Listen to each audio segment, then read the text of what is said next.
Bueno, comenzamos. Buenas tardes, bienvenidos a al segundo encuentro de la Secretaría Científica del Claustro de Analistas en Formación. Nuestro equipo está conformado por Laura González, Matías Luzuriaga, Verónica Prada, Romina Rossi, quien les habla, Paola Zabilbaso, y Paula Ceruti, que hoy va a ser quien va a coordinar y conducir esta actividad y va a presentar a nuestra invitada. Paula, te doy la palabra. Bueno, gracias, Pau. Bueno, buenas tardes a todos. Antes de presentar a Nora, voy a contar un poquito cómo se va a organizar la actividad de hoy, que va a ser en dos partes. Una primera parte, Nora va a ser la exposición teórica del tema que nos convoca hoy, y vamos a hacer un pequeño intervalo para las dudas, las preguntas, los comentarios que surjan en relación a esta primera parte teórica, y que va a ser grabada. Cuando terminemos esta primera parte vamos a hacer un aviso, se va a detener la grabación porque Nora va a traer algunas viñetas o ejemplos clínicos para ilustrar, bueno, los conceptos que hayamos trabajado y pensado en la primera parte. Así que bueno, también los que vayan teniendo comentarios más clínicos o preguntas más sobre la clínica, por ahí dejarla para ese segundo momento, que ya vamos a estar más tranquilos sin grabación por temas de confidencialidad. Bueno, voy a presentar a Nora su CV y después voy a hacer una pequeña introducción al tema y ya le pasamos la palabra a Nora. Bueno, Nora Bosco-Voynich, psicóloga, psicoanalista de la Sociedad Psicoanalítica de París y Asociación Psicoanalítica Argentina, profesora adjunta de Clínica de Niños y Adolescentes de la Universidad de Belgrano, profesora de posgrado de la Universidad de Buenos Aires en el Seminario Interdisciplinario sobre la Subjetividad, miembro fundador de la Sociedad Argentina de Primera Infancia, que es filial de WINE, miembro de la CIPA, Coordinación Internacional de Psicoterapeutas que se ocupan de personas con autismo, coordinadora de la CIPA Latinoamericana y miembro de la RIEPI, Red Internacional de Estudios sobre la Psicopatología y el Psicoanálisis del Infants, miembro fundador de PREAUT en Francia, y miembro del Departamento de Niños y Adolescentes de la Asociación Psicoanalítica Argentina. Autora de múltiples artículos publicados en Argentina, Francia y Estados Unidos.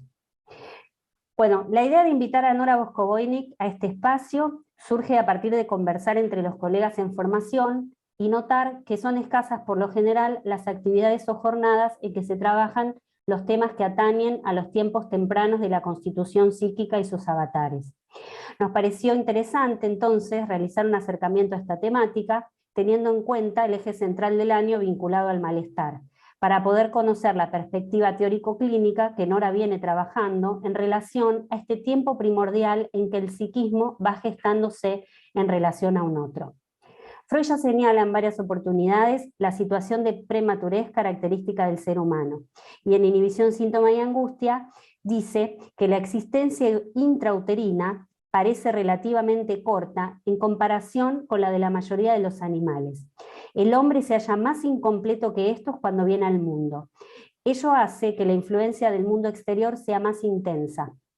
Aumenta la importancia de los peligros del mundo exterior y se incrementa enormemente el valor del único objeto capaz de proteger contra estos peligros y de reemplazar la vida intrauterina. Esta condición inicial en la que se experimenta un desvalimiento no solo psíquico, sino motor, es la razón por la que se va a requerir indispensablemente de la presencia y disponibilidad de un auxiliar ajeno que asista para garantizar la subsistencia y constitución psíquica del cachorro humano.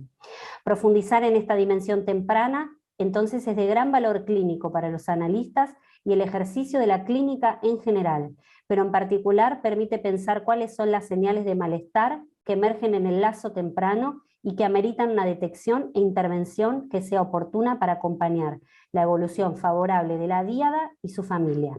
En este sentido, realizar un buen diagnóstico temprano, lejos de ser un etiquetamiento, se vuelve una oportunidad de trabajar con el sufrimiento y generar un viraje en el devenir de ese sujeto en constitución, área en que los analistas tenemos mucho que aportar. Para terminar y dar la palabra a Nora, tomamos una frase de Christine Lasny que dice: la clínica del autista remite a los primeros tropiezos del aparato psíquico, tiempo inaugural poco tratado en psicoanálisis. Así que, bueno, Nora, te damos la palabra. Bueno, muchísimas gracias por esta invitación. De verdad que para mí es un honor y un lujo estar acá con ustedes. Un gran placer, de verdad. Muchas gracias, Paula, por haber, seguramente fuiste vos la que trajo mi nombre a esta comisión científica, y gracias a Pau, gracias a, bueno, a todos los que, a Matías, a Verónica. Bueno, no sé si me dejás compartir pantalla, si les voy contando un poquito como, Sí, digamos, ya está, Nora, ya está. ¿ya? Así pasamos directo y empezamos la actividad, porque yo soy muy charleta y si me pongo a hablarles y contarles cosas, me voy a ir del tema. Así que voy a compartir esto con ustedes. Ah, perdón, voy a ponerlo, bueno, no, después, en todo caso, porque hay algunas que tienen sonido. Voy a poner compartir con sonido. Ahí está. Entonces dejo mi micrófono habilitado también porque creo que para que se pueda escuchar tengo que dejar el mío. A ver, ahí está. Como, Ya de está. todas maneras, después cuando hay unas diapositivas que tienen, que tienen sonido.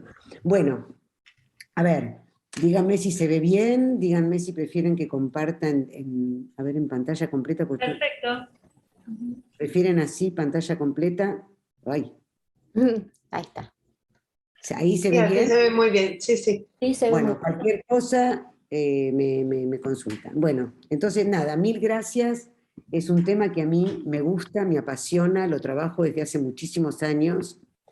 Mis maestros son casi todos de la escuela francesa, algunos más winnicottianos, otros más lacanianos, otros más, pero digamos, van a ver que yo me pongo, o sea, uno se puede mover entre distintas aguas y encontrar los elementos necesarios para poder trabajar con estos primeros tiempos de la constitución subjetiva, que es un tema que de verdad me apasiona y que por supuesto tiene que ver con el vínculo temprano, porque como ya les decía esta mañana a los que me escucharon, como decía nuestro querido Winnicott, un bebé solo no existe, así que siempre es con un otro.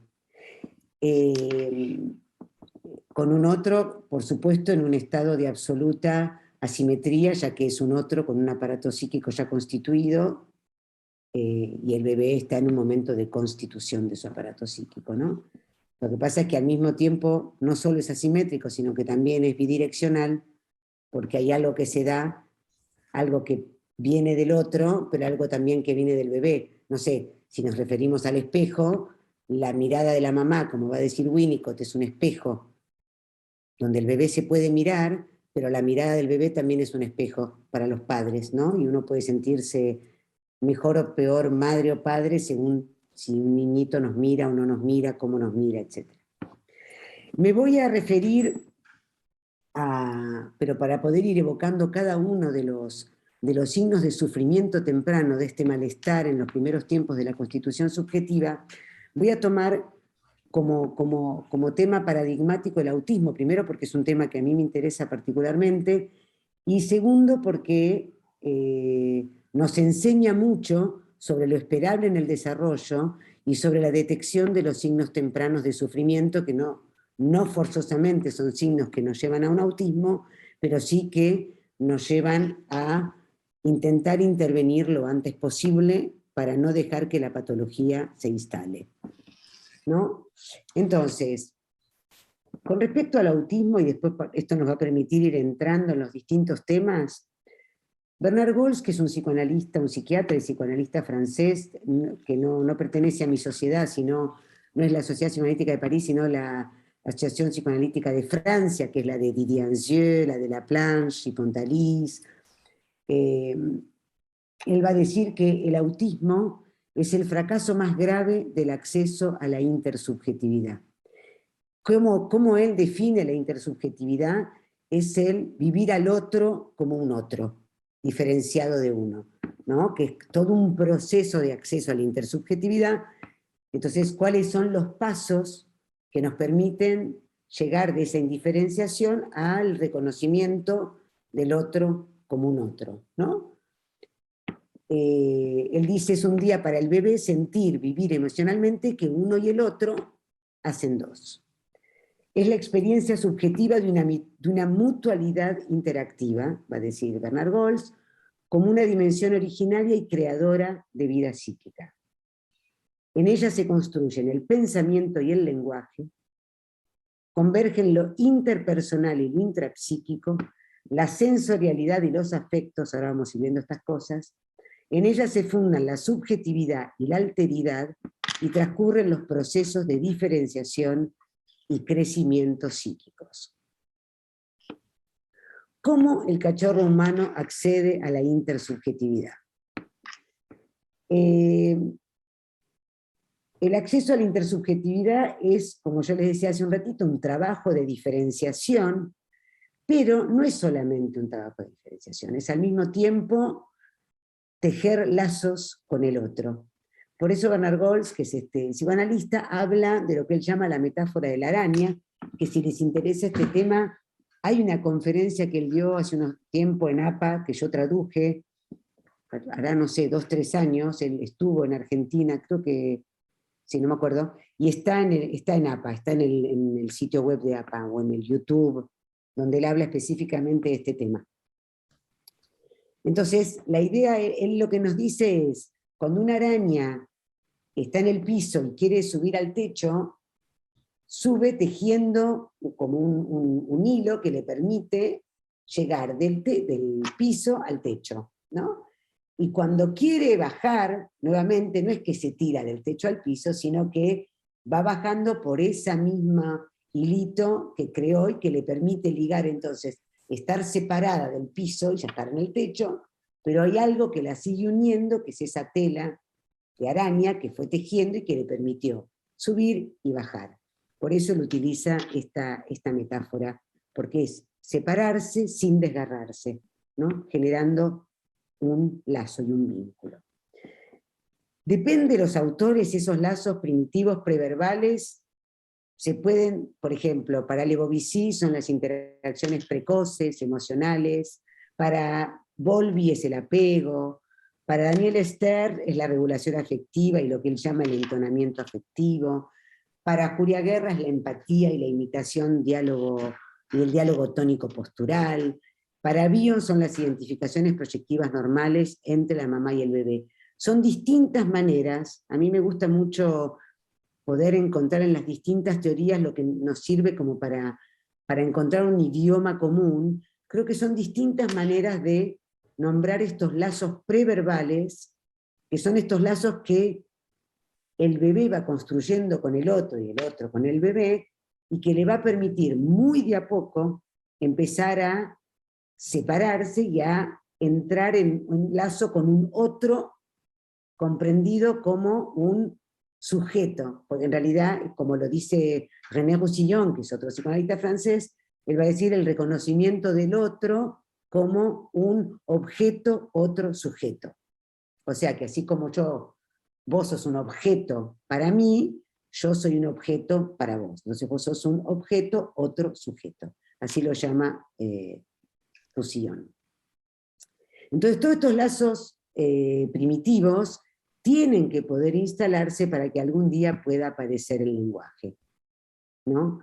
Cada vez que uno habla, incluso si es para decir que nos entendemos bien, que estamos en la misma longitud de onda, que está todo bárbaro, de alguna manera el solo hecho de hablar es la constatación de una distancia y de un duelo de ese objeto primario. Por eso, Bertrand Pontalis, que es uno de los autores del famoso diccionario de psicoanálisis, nos dice que si el lenguaje nos toca tanto, es porque de alguna manera el lenguaje solo habla de separación. Es la separación misma. Lacan lo va a decir con otros términos, Lacan va a decir el lenguaje es cuerpo que introduce las dimensiones de la falta, pero es otra manera de hablar de lo mismo. Hay distintos modelos del acceso a la intersubjetividad. Hay algunos autores que dicen que existe la intersubjetividad primaria y que el bebé, desde que nace, ya sabe que el otro existe y que hay un otro que existe como tal. Por ejemplo, Daniel Stern, que va a decir que el recién nacido inmediatamente está apto para percibir, representar, memorizar y vivenciar como agente de sus propias acciones con respecto al otro. Hay un modelo de intersubjetividad secundaria que se instala lenta y gradualmente a partir de un estado de indiferenciación psíquica primaria, como Margaret Mahler, que no sé si la estudiaron, pero ella habla de una fase autística anobjetal primaria, normal en el desarrollo. Y hay un tercer modelo, que es el que más usamos, que es un modelo de un acceso a la intersubjetividad que es más dinámico, con momentos fugaces de intersubjetividad primaria y momentos de indiferenciación. O sea que la idea sería que el niño, muy de a poquito, vaya pudiendo hacer que estos momentos de intersubjetividad sean cada vez mayores que los momentos de indiferenciación, ¿no? Entonces todos los bebés tendrían desde el nacimiento algunos momentos del día en los que presiente que el otro existe, ¿no? Son los famosos presentimientos de los que habla Bion, pre-separado sentimiento, que el otro existe, que presiente que algunas de sus satisfacciones sensoriales vienen de la afuera, pero eso no se mantiene todo el tiempo y el bebé tiene momentos de indiferenciación. Entonces la idea sería que estos momentos, como les decía, se vayan instalando y sean progresivamente más estables, más largos, más continuos, ¿no? Esto es lo que Donald Meltzer, no sé si ustedes lo conocen, que es otro psicoanalista de la escuela inglesa, llamó la situación de atracción consensual máxima. Esa situación que él la pone en el momento del amamantamiento, él la describe como un momento en el cual el bebé puede al mismo tiempo agrupar, articular todos los canales sensoriales. Y que eso es lo que va a ayudar a construir al objeto afuera como tal. Por ejemplo, en el momento del amamantamiento el bebé huele a la madre, ve a la madre, gusta, tiene el gusto de la leche, a la madre, o sea, toca a la madre, todos los sentidos entran, o sea, todos los canales sensoriales están abiertos, y la idea en esta situación de atracción consensual máxima es un momento de sincronía polisensorial, así la llaman. Es un momento en el cual el bebé puede articular esos 5 canales sensoriales al mismo tiempo, y esto es lo que estos autores teorizan como lo que permitiría empezar a percibir al otro como un otro fuera de mí. Me paran, yo les pido por favor que si hay algo que me quieran preguntar, me interrumpen y me preguntan. Por favor. Porque a lo mejor estas son cosas muy nuevas, no sé si ya las conocen, si ya las trabajaron o no. Entonces por ahí si no se entiende les pido que me interrumpan. Entonces bueno, esto es un poquito lo que les explicaba recién, ¿no? Que durante el momento de atracción consensual máxima, el amamantamiento, el bebé tiene transitoriamente la sensación que las diferentes percepciones sensitivos-sensoriales, su olor, la imagen visual, el gusto, el calor, ¿no? Todo el handling, el holding, todo, no son independientes los unos de los otros, sino que, por eso Meltzer habla de que no están ni clivados ni desmantelados, como él dice, sino que por el contrario están unidos, articulados, mantelados, ¿no? En esas condiciones un bebé podría tener acceso a una vivencia puntual, un esbozo de la existencia de un otro afuera, un verdadero preobjeto que confirmaría la existencia de un tiempo de intersubjetividad primaria. Entonces, la percepción polisensorial del objeto es la condición sine qua non para poder, como les decía recién, percibir al objeto, el otro, como exterior, ¿no? A mí.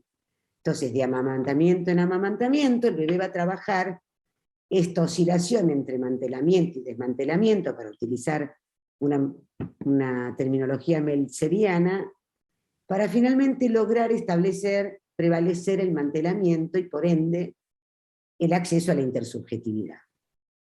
Ahora, estos datos, que es increíble cómo, a mí me encanta cuando las cosas coinciden, a mí me gusta mucho leer neurociencia, y todo lo que viene de todo lo que tiene que ver con los trabajos de las neurociencias, todos estos estudios cognitivos de los neurocientíficos nos muestran, ellos demostraron científicamente a través de cámaras y de ¿cómo se llama?, de electrodos conectados al cerebro, no sé qué, cómo hacen ellos para poder hacer esto, que para poder sentir un objeto como exterior a sí mismo, hay que poder percibirlo por varios canales sensoriales al mismo tiempo.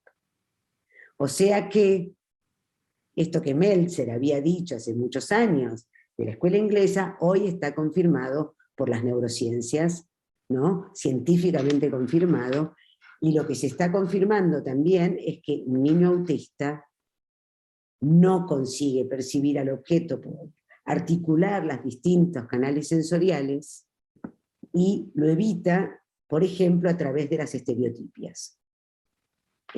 No consigue percibir los 5 canales sensoriales, articularlos al mismo tiempo, por eso no logra, según esta manera de entender la constitución subjetiva, entrar en la intersubjetividad.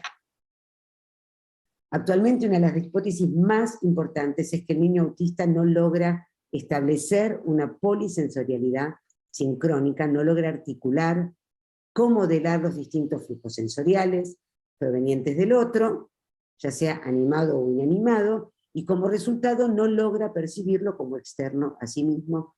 No hay acceso posible a la intersubjetividad sin esta comodalización perceptiva, o sea, sin esta articulación polisensorial, y esta articulación polisensorial no es posible sin la voz de la madre, sin el rostro de la madre y sin el holding de la madre como organizadores de esta comodalización. No sé, por favor me dicen si no se entiende lo que...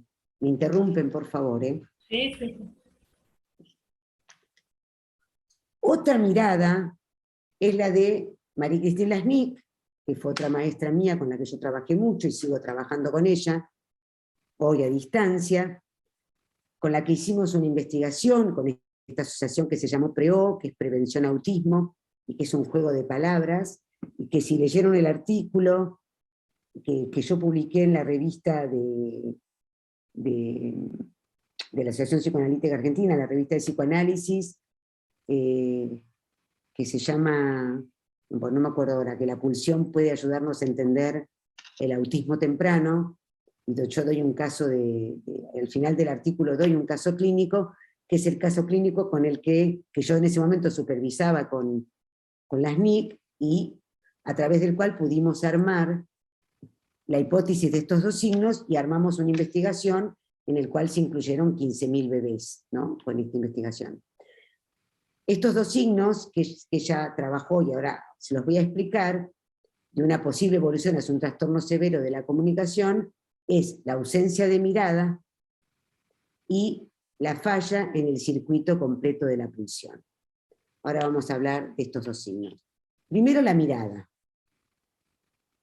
La mirada, que es algo que es indispensable distinguirlo de la visión, ¿no? La visión es una función del órgano y la mirada es una función psíquica. Si alguno de ustedes ya trabajó con chiquitos con dificultades graves del desarrollo, son chiquitos que ven pero no miran, o sea, parecemos como transparentes, nos atraviesan con la mirada, ¿no? Y si uno pide un diagnóstico diferencial y ve, a ver, este chiquito es ciego, va a haber un oftalmólogo y el oftalmólogo dice que este chiquito perfectamente ve, pero no mira, no puede fijar la mirada, ¿no? Y la clínica de la mirada es central en el primer año de vida. Si ustedes están con un bebé con el cual no logran comunicar con la mirada, es un bebé, es un signo patognomónico de que algo, o sea, de patología grave, puede ser una ceguera, pero un chiquito que no comunica con la mirada es un chiquito que está en problemas.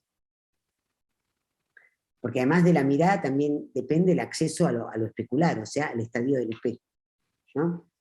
Y del acceso a lo especular depende el reconocimiento de la imagen de sí mismo, ¿no? Ese momento que Lacan describió en el estadio del espejo, momento fundante en el que la anticipación visual de la propia inmadurez motora preside la constitución de la imagen del propio cuerpo.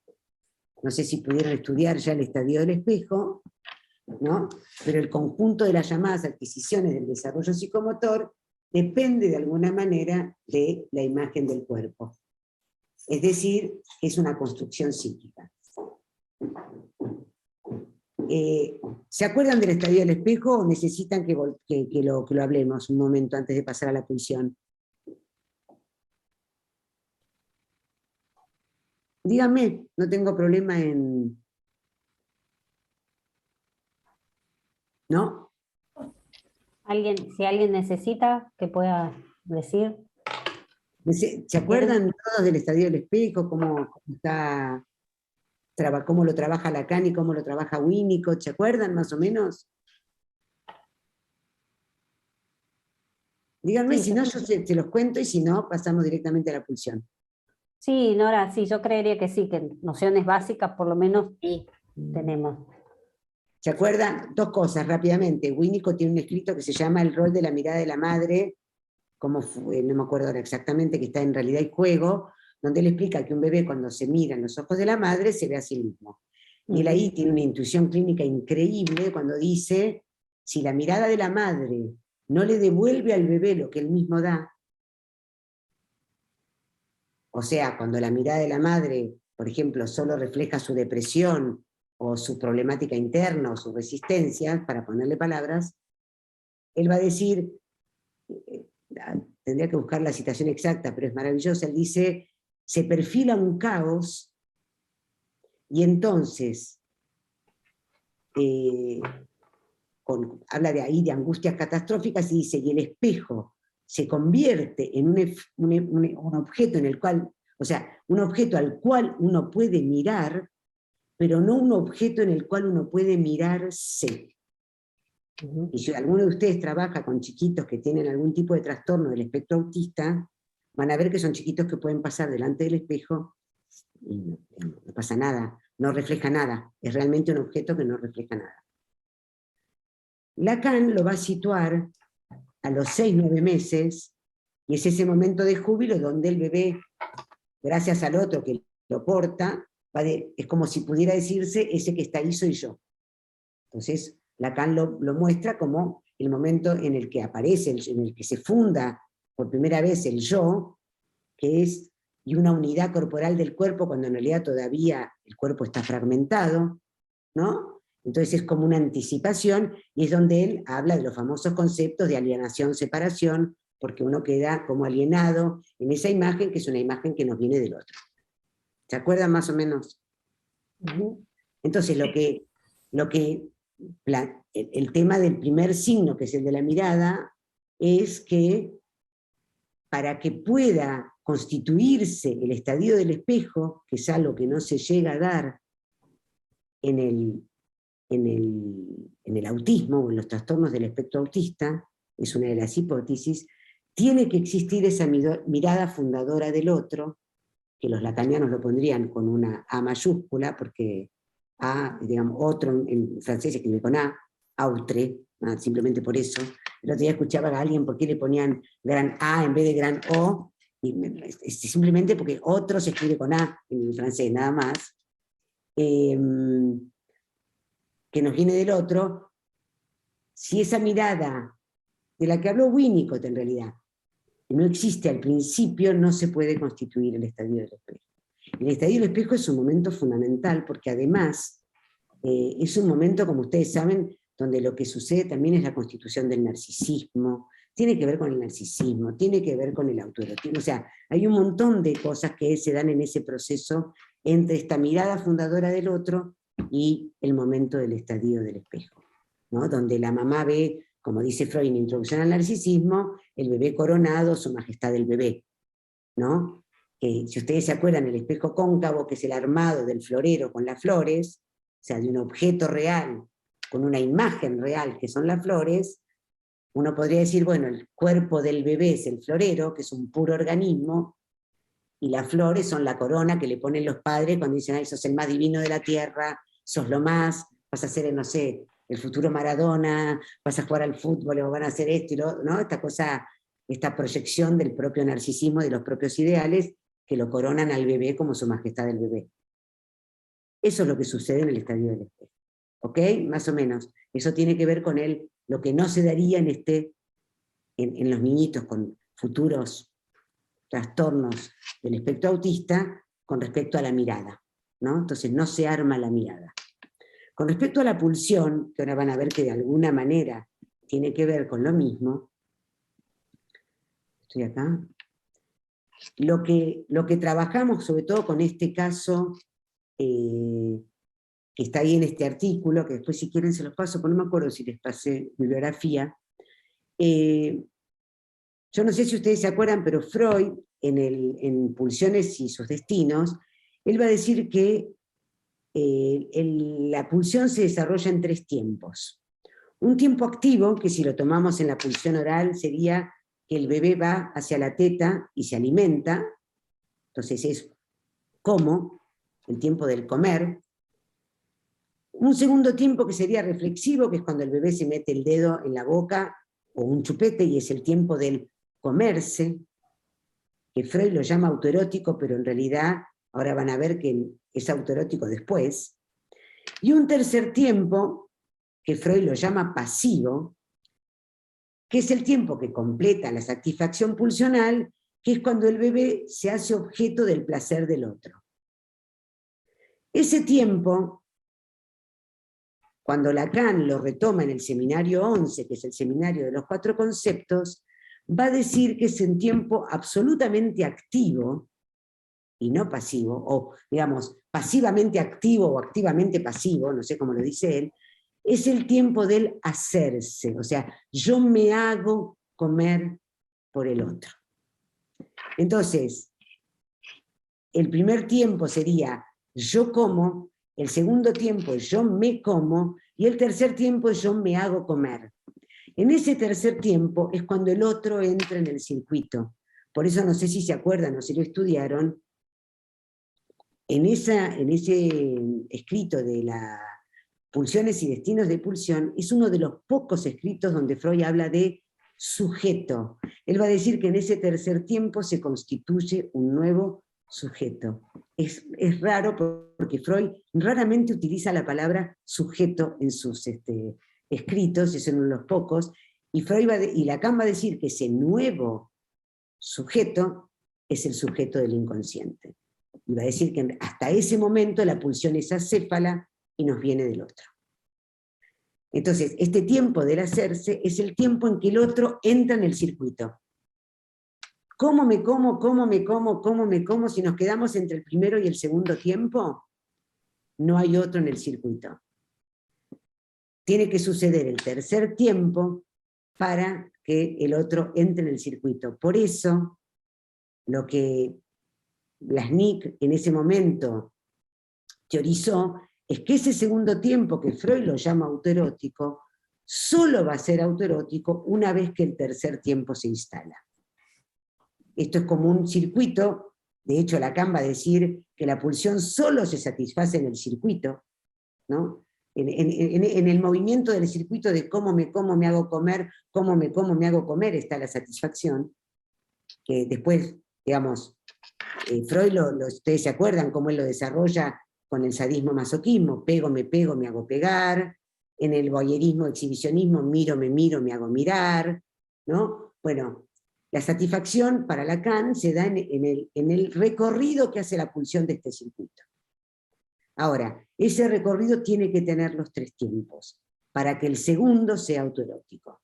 Si el tercer tiempo no se constituye, que es la teoría de Blasnik que sucede en estos chiquitos que tienen trastornos, que uno detecta signos severos de alarma, de sufrimiento temprano, ese segundo tiempo no es autoerótico, sino que es autocalmante.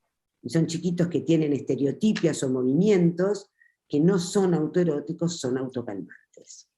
Entonces ella hace este juego de palabras donde ella dice que si a autoerotismo le sacan la palabra eros, el autoerotismo se convierte en autismo.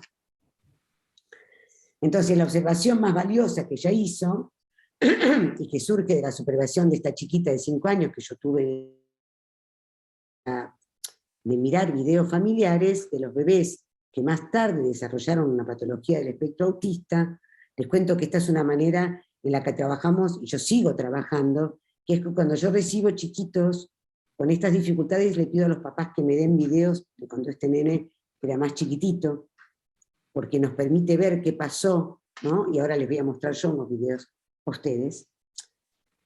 Entonces lo que ella vio es que estos bebés pueden responder a la estimulación de los padres en edades muy tempranas, pero son totalmente incapaces de tomar la iniciativa, o sea, de entrar en este tercer tiempo del circuito de la pulsión, que es el tiempo del hacerse. O sea, son nenes que miran y se dejan mirar, pero no buscan hacerse mirar. No sé si se entiende, si no se entiende me lo dicen. Igual yo ahora les voy a mostrar un video para que vean de qué se trata. En estos videos se puede observar claramente cómo en la situación que el adulto deja de estimular al bebé, ahora les voy a mostrar, este se ausenta totalmente de la relación. En ningún momento trata de captar la atención del adulto. Es el momento crítico en el que un diagnóstico precoz permite una intervención temprana, con muchas más probabilidades de revertir la situación. Entonces,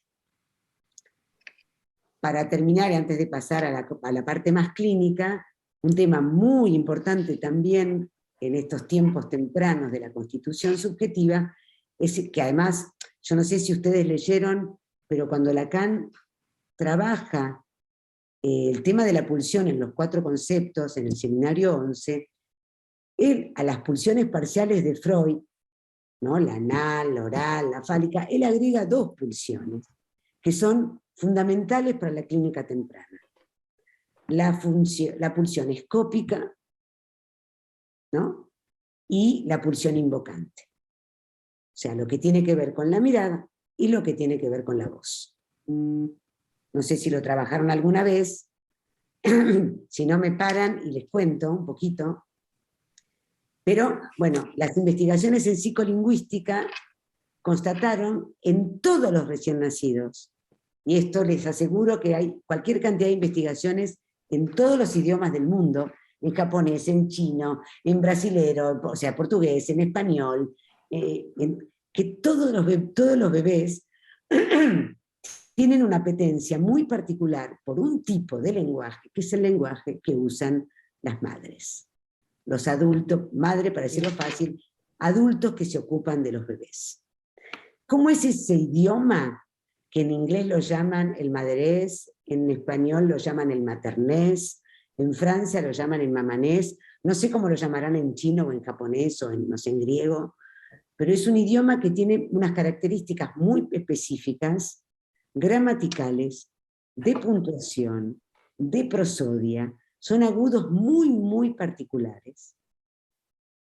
Y lo que pudimos observar en todos esos videos es que el bebé responde a la prosodia materna cuando es chiquito, después ya ni siquiera, pero no importa, cuando es muy bebé todavía responde, pero en estos chiquitos el problema es que no busca él interactuar. Por eso cuando formábamos a los pediatras a la detección de estos signos, porque los investigadores en Francia de esta investigación fueron los pediatras, en vez de llamarlo tercer tiempo del circuito de la pulsión, porque para ellos eso era chino básico, lo llamábamos la intencionalidad. Si el bebé tiene o no intencionalidad de comunicar con el otro. Entonces, el bebé va a intentar hacerse objeto de la mirada de la madre, en la cual podrá encontrarse con la investidura de la cual él es objeto idealizado, ¿no? O sea, la madre lo ve coronado del valor fálica que ella misma le atribuye. Esto, como lo decíamos recién, en el estadio del espejo. Entonces, lo mismo también ocurre con como les decía recién, con la escucha, que es lo que Lacan llama, ¿no? Lo mismo ocurre con el registro acústico. Frente a la masa sonora emitida por un bebé, la mamá escucha y traduce una palabra o una frase y le responde. Esta locura, como la llama Winnicott, ilusión anticipatoria de las madres, es indispensable para que se constituya el sujeto hablante. Escucharlo en su potencialidad de sujeto de la palabra mucho antes que el lenguaje aparezca. Los psicolingüistas hablan de protoconversación para describir ese diálogo, que en realidad es un monólogo, porque la mamá habla y se contesta, en el que la madre ocupa el lugar del bebé cuando traduce un sonido y el suyo propio cuando le responde. Voy a ver si puedo mostrarles un pedacito de esto para que entiendan de qué hablo. Me dicen si se ve y se escucha. ¿Qué quiere el baby? ¿Ah? Escucha. ¿Qué quiere? ¿Se ve? ¿Qué? ¿Qué? ¿Se ve, Paula? Dígame, Sí, baby. se ve y se ¿Qué escucha. quiere? Sí. ¿Ah? Esto es un ejemplo de ¿Quiere a protoconversación. mami? Sí. ¿El qué? ¿Ah? ¿El qué, mi amor? ¿Ah? ¿Qué quieres de nene? ¿Ah? ¿Qué quieres? Ay, por Dios. ¿Y por qué tan guapo el baby? ¿Ah? ¿El qué? ¿Ah? Ay, ¿a dónde le duele? Ay, por Dios, ¿y qué está platicando mucho ese bebé? ¿Y qué me está diciendo? Ay, que me quiere mucho. Sí. No vamos a seguir, pero se ve perfectamente cómo la prosodia, los agudos que usa, cómo habla y contesta, ¿qué me estás diciendo? Que me querés mucho, ¿no? Bueno, esto que vemos acá y que parece algo, digamos, tan banal entre una mamá y un bebé, o entre un adulto y un bebé, es algo fundamental porque ella está suponiendo una palabra donde todavía no la hay, está suponiendo un sujeto que habla donde todavía ese sujeto no está. Entonces, ella dice, ¿qué me estás diciendo? Cuando el problema es cuando ese es un puro ruido que no quiere decir nada para nadie. Entonces, ahí la palabra no se constituye. Acá este bebé hace y la mamá escucha, te quiero mucho, mamá. Eso es la protoconversación, fundamental en la constitución. El pediatra en general, los pediatras que no están bien formados, por eso es importante encontrar un pediatra bien formado. Esto va para Paula, así ching. Los pediatras no saben, o sea, cuando yo trabajo con pediatras y les muestro estas imágenes, me dicen, a mí nunca nadie me enseñó a mirar el vínculo y a detectar este tipo de signos de sufrimiento en el vínculo. Los pediatras pesan, miden el perímetro craneano, ven cómo está el bebé creciendo y no miran el vínculo. Cuando un pediatra está con un bebé y los padres en su consultorio, puede tranquilamente mirar el vínculo. Es lo que nosotros les enseñábamos. Entonces muchas veces, ¿qué contesta el pediatra? Ay señora, no se ponga ansiosa, ya la va a mirar, ya le va a hablar, es muy chiquito, no se preocupe. Y ahí es un momento muy valioso que se pierde. Porque cuando después este nene llega a los 5 años, ya es tardísimo. Pero tardísimo, tardísimo. Ok, gracias. No sé si hay una pregunta más o podemos después seguir un poquito con los videos. Karina, ¿Quién está? Dale, Karina. Karina. Karina. Hola, muchísimas gracias, Nora, muy enriquecedor. Al igual que Alejandro, yo solo veía 4 caras cuando mostrabas los videos y bueno, éramos mi cara y otras 3 que estábamos embelesadas con el primer video y la cara de angustia que teníamos con el segundo. Y esto que dijiste me hace acordar también que hay pediatras muy bien formados que alertan sobre esta posibilidad que los padres no pueden escuchar y cambian de pediatra. Eso también pasa. Totalmente, o absolutamente, absolutamente. Ahora, algo muy importante dijiste recién, o sea, 2 cosas muy importantes dijiste recién. Porque estás hablando de la contratransferencia. O sea, ¿qué sentimos cuando vemos un bebé que está en dificultad? O sea, yo amo a los bebés, me encanta trabajar con bebés, me encanta en la calle, miro, o sea, me encantan los bebés. Debe venirme de familia, yo contaba esta mañana, mi papá fue pediatra y después psicoanalista de la casa, de APA, así que de chiquita yo lo miraba a mi papá, pediatra, con los bebés, me escondía para verlo trabajar. Cuando un bebé nos angustia, algo pasa, esas angustias. Es un bebé que no tiene el esfínter oral, o sea, no agarra la teta, se le escapa, ¿no? Como que no puede armar el esfínter oral, no puede cerrar la boca, no puede atrapar el pezón, que no la mira la mamá, que bueno, no es necesario, no es que el bebé tiene que estar mirando a la madre, ¿no? Hay investigaciones, incluso una investigación que hace alguien de la casa, que es Clara Sheckman, donde filmando videos donde ella muestra que los momentos realmente de encuentro, de mirada, mamá, bebé, digamos, no sé qué porcentaje, creo que el 20% de las veces, digamos, no es que, pero no la mira en ningún momento, no la toca. No sé si vieron, no, es como que no se puede armar ese envoltorio que necesita el bebé para poder constituirse, que es un envoltorio sonoro, que es un envoltorio del cuerpo, el famoso holding de Winnicott, digamos, es un envoltorio psíquico, ¿no? ¿Qué es lo que necesita un bebé cuando sale de... hace un ratito Paula en la introducción les recordaba, ¿no?, que el bebé nace en la neotenia, o sea, en una prematidez absoluta. Uno ve un bebé, no sé, caballo que nace al día ya está caminando. Nosotros tardamos un año en empezar a caminar. El bebé humano, el cachorrito humano. El cerebro no está terminado cuando nacemos. Entonces, todo eso, por eso es tan importante la epigenética y lo que podemos hacer nosotros, ¿no?, cuando nos encontramos frente a chiquitos que están...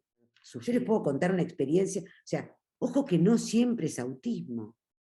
Yo cuando llegué acá a Argentina, de Francia, donde viví 22 años, armé un programa que se llamó Mirar y Prevenir en el Vínculo Temprano, que justamente íbamos por todos los centros de salud, y también a la Sociedad Argentina de Pediatría, y también al Eccleston, por ejemplo, donde están las maestras jardineras, capacitando sobre la detección de signos de sufrimiento temprano, y armando dispositivos de prevención. Entonces, en el CESAC 24, que está en el Bajo Flores, en Villa Soldati, armamos un grupo de crianza, y una vez nos llamaron, porque nosotros lo armábamos y después lo hacían los profesionales del centro de salud, estaba la pediatra, o sea, no eran forzosamente psicólogos ni nada. Y estas cosas en el consultorio se pueden ir instalando. El estadio del espejo, la mirada fundadora del otro, el tercer tiempo de la pulsión, la protoconversación, todo eso... Acá tenemos, perdón, Nora, te interrumpí, acá tenemos algunas preguntas más para sumarte a lo que estás diciendo. Vero, ¿tenías vos? Sí, Nora, vos ahí decías qué importante que era esto detectarlo. ¿Cómo se aborda? ¿Cómo lo trabajás vos esto? Supongo que en equipo, pero ¿qué abordaje tenés vos en estas situaciones? Son terapias vinculares. Un bebé solo no existe, así que trabajo con el bebé y sus cuidadores. Esta mañana justo hablamos de eso en el seminario. Entonces recibo al bebé con sus padres. Yo les explicaba que es un trabajo desde el psicoanálisis, ¿no? Es un trabajo donde a veces la puerta de entrada es el bebé y yo hablo como si fuera el bebé y me dirijo a los padres. A veces la puerta de entrada son los padres y le hablo a los padres para dirigirme al bebé. Y algo, digamos, es un conjunto donde si uno de los elementos se modifica todo el conjunto. Entonces, trabajo sobre el vínculo que hay que hacer cuando uno trabaja con estas situaciones dolorosas tempranas, de sufrimiento temprano.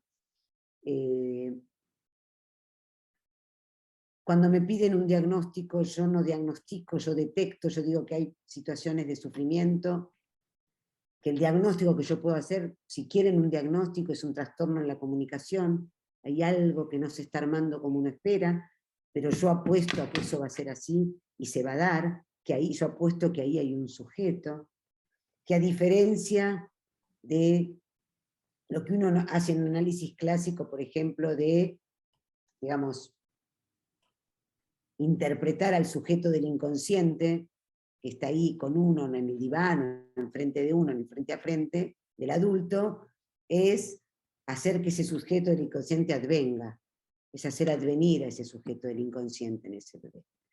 Es hacer rol de tercero, es ayudar a la madre y al padre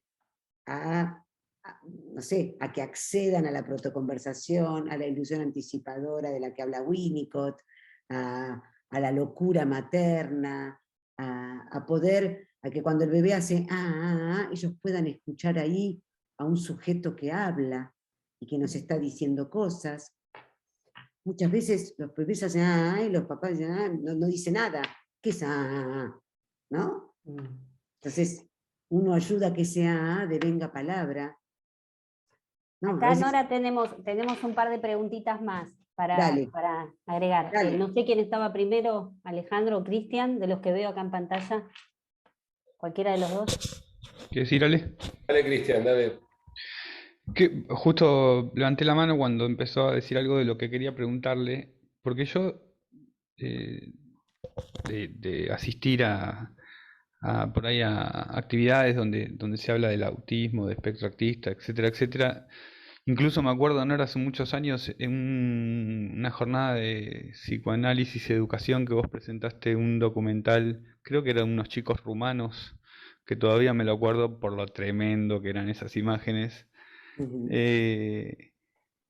Pero pensaba que encuentro como ciertas distinciones que van haciendo desde el punto de vista teórico, dependiendo de dónde se pare uno, pero por ahí en la clínica se encuentran esas diferentes teorías en el modo clínico de abordar estas situaciones, y vos en el texto traes algo junto con las NIC, una idea que es como el analista, como traductor, como intérprete, y te quería un poco preguntar si podés ampliar esa idea, porque ¿cuál sería la distinción del analista como intérprete, de cómo lo conocemos, de en estas situaciones particulares y de estas situaciones con otros análisis de niños?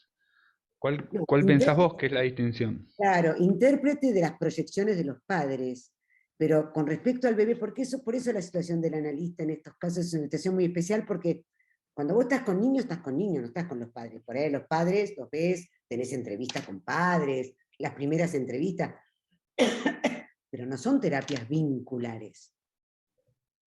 A no ser que me hables de niños muy pequeños, y ahí yo siempre trabajo en mí. Cuando uno trabaja con mamás y bebés, y mamás, papás, bebés, cuidadores bebés, es como que por un lado tenés que poder utilizar tu lenguaje como con adultos, digamos, y la interpretación, y decir que a vos que te... Con los bebés tiene que ver más con la empatía, yo trabajo de manera vincular, teniendo muy en cuenta el sufrimiento de los padres, con los cuales tengo mucha empatía, y digamos, me parece que tenemos que tener mucho cuidado de no culpabilizar, mucho cuidado. Hay todavía muchos psicoanalistas que culpan a los padres, y que dicen que el autismo es causa del deseo de muerte del padre, por ejemplo, cosas así. Yo, si me preguntan a mí, yo creo que es multifactorial, que está multideterminado, y que debe haber factores por ahí genéticos, factores ambientales, algo que viene con el bebé, algo que no se produce en el encuentro con el otro. Nora, nos quedan unos minutitos y quisiéramos incluir la pregunta de Alejandro para cerrar. Dale, esta perdón. actividad. No, es que está interesante, nos quedaríamos, no sé si les pasa, Sí, media hora más entre todo el material que hay y lo que nos estás contando, pero bueno, le damos la palabra a Ale que quería hacer una pregunta más. La verdad que está buenísimo, me despierta un montón de casos. Muchas gracias, muy interesante. En un momento vos mencionaste la palabra prosodia y quería preguntarte un poquito más acerca de eso para entender bien el concepto. La prosodia es este lenguaje de las madres, de los adultos cuando nos dirigimos a un bebé, que tiene como un ritmo muy particular, como le hablaba a esta mamá que les mostré, unos agudos muy particulares, y lo que es maravilloso es que es algo que estudió una neurolingüista que se llama Anne Fernald, que ella descubrió que se necesita para poder producirla lo mismo que Freud describe en El chiste y su relación con el inconsciente. Es maravilloso. O sea, tiene que haber un efecto de sorpresa, ¿no? Tiene que haber un efecto de fascinación, y tiene que haber un efecto de descompletud. O sea, para poder aceptar, por ejemplo, que familionario es una palabra del código, pues familionario no existe. ¿Se acuerdan del famoso lapsus de Freud de familionario? Es familia y millonario. Para poder aceptar que eso es una palabra del código, que es un lapsus, tenés que poder, o sea, estar, como diría Lacan, barrado, incompleto, o sea, tenés que aceptar que eso no existía y que es una palabra nueva del código. Y hay sorpresa, y estupefacción, te diría. Bueno, esa mezcla provoca, es maravilloso, porque eso es lo que provoca, fuera del contexto de un bebé, el mismo tipo de lenguaje en protoconversación. La prosodia, la misma prosodia. Gracias. Increíble, es maravilloso, porque es la única circunstancia en la cual se da que uno pueda escuchar a un adulto con esa misma prosodia fuera de la interacción con un bebé. Yo ahora no podría reproducirles a ustedes, ni ustedes a mí, si son mamás y tienen bebés, cómo le hablan a su bebé si el bebé no está ahí presente. Es imposible, no sale. Es en la presencia del bebé. Estamos en hora, Nora. No sé si querés decirle algo más a Ale de que haya quedado ahí y cerramos, porque creo que quedó medio la pregunta. Lo único que le está. quería decir a Alejandro es que yo pienso que es algo que tengo muchas ganas de trabajar, y es que entre la primera infancia y la vejez hay mucha relación. Y que son dos momentos de una extrema dependencia. A veces, bueno, en los bebés de una dependencia absoluta, y a veces en las personas, en los ancianos también. Totalmente. Y es algo que a veces puede generar mucha agresión y mucha violencia. Y yo tengo muchas ganas de trabajar algo de eso en algún, no sé, en algún momento. Bueno, nos vas a tener que dar algún seminario, Nora, porque la verdad que generó una inquietud, un interés enorme, así que nada, estamos en tiempo. Yo te quería agradecer la generosidad, Por favor, la transmisión, la placer. didáctica, se agradece también, ¿no? Para explicar, se nota el espíritu docente, así que creo que estamos todos muy contentos y agradecidos de esta exposición que nos enriqueció un montón. Gracias enorme. Cualquier cosa que quieran me escriben, o le escriben a Paula y me dicen, les mando toda la bibliografía para que lean, porque hay cosas, si les interesa la primera infancia, súper interesantes. Súper interesante, sí. Así que bueno, un aplauso para Nora. Muchas gracias, Nora. Gracias, de verdad. Genial. Gracias por la invitación. Te agradecemos un montón. Que sigan bien. Hasta la próxima. Gracias, Nora.